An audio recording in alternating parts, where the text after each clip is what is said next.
Why have we always been fascinated with the stars that pierce the darkness of the night sky? From the very first moments our ancestors looked up at the night sky, they saw more than just twinkling lights. They saw stories, destinies, and gods. Imagine the ancient Sumerians around 3000 BCE. They were some of the first to weave myths into the constellations, making the stars part of their religion and culture. Each constellation wasn't just a pattern, it was a story, a divine message. Then came the Babylonians, who took these star stories to another level. They believed the gods communicated through the stars, guiding their lives and destinies. Ever heard of the Enuma Elish? It's their creation epic, and in it, the god Marduk creates the constellations to map the heavens and regulate time. Our zodiac signs? They have their roots right here in these ancient Babylonian myths. Travelling to ancient Egypt, the stars held the key to the afterlife. The Egyptians believed their pharaohs became stars after death, joining the eternal cosmos. The constellation Orion was Osiris, the god of the afterlife, and Sirius was his consort, Isis. The pyramids? They're not just grand tombs, they're celestial maps guiding the pharaoh's souls to the stars. The goddess Nut, swallowing the sun each night and birthing it each morning, shows just how deeply they understood the cycles of the heavens. Now let's talk about the Greeks. Their myths are legendary.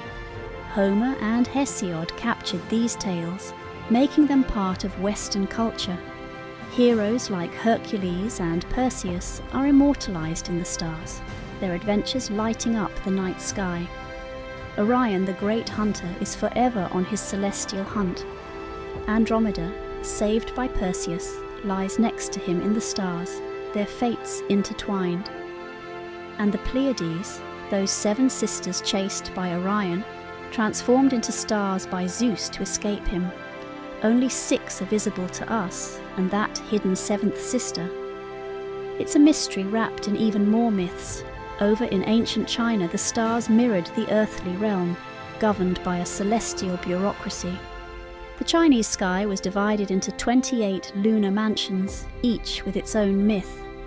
The 4 symbols, azure dragon, vermilion bird, white tiger, and black tortoise, aren't just constellations but powerful creatures influencing fortune and elements. The Silver River, or the Milky Way, is the setting for the romantic tale of the Cowherd and the Weaver Girl, separated by the river and meeting just once a year. It's a story celebrated during the Qixi festival, a beautiful tradition of love and reunion. In India, the stars are intertwined with their rich mythological tapestry. The nakshatras, lunar mansions, are linked to specific deities. For example, the star cluster Kritika is connected to Kartikeya, the war god raised by the 6 Pleiades sisters. These celestial narratives blend seamlessly with Indian astrology and spirituality. Japan has its own celestial stories too.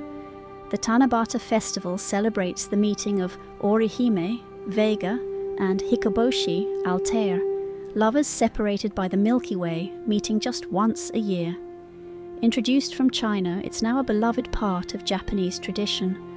In Mesoamerica, the Maya and Aztecs viewed the heavens as stages for their gods. The Mayas' hero twins became the sun and the moon after their trials in the underworld. The Aztecs believed stars were the souls of fallen warriors, with the Great Bear constellation representing 7 warrior brothers. The Pleiades, or Tianquistli, played a crucial role in their calendars and rituals. Native American tribes have their own star myths too. The Lakota Sioux tell of the 7 sisters becoming the Big Dipper to escape a bear. The Cherokee's Milky Way, or Way of the Dog, was created when a dog stole cornmeal, spilling it across the sky. Even in the Renaissance, the stars' myths revived, influencing art and science. Tycho Brahe and Johannes Kepler used mythological names for their discoveries, blending old stories with new knowledge. explorers like Kaiser and de Houtman brought new constellations from the southern skies, adding to the celestial map and merging different cultural myths. Today, the mythology of the stars is still evolving. Writers, filmmakers, and artists draw from these ancient tales, reimagining them in new ways. Astrology, deeply rooted in these myths, continues to captivate those seeking meaning in the stars. And so, the next time you look up at the night sky, remember it's not just stars you're seeing. It's a cosmic storybook filled with secrets and tales as old as time itself. If you enjoyed this content, you may like this video on the journey of Sun Wukong, the Monkey King from Chinese mythology,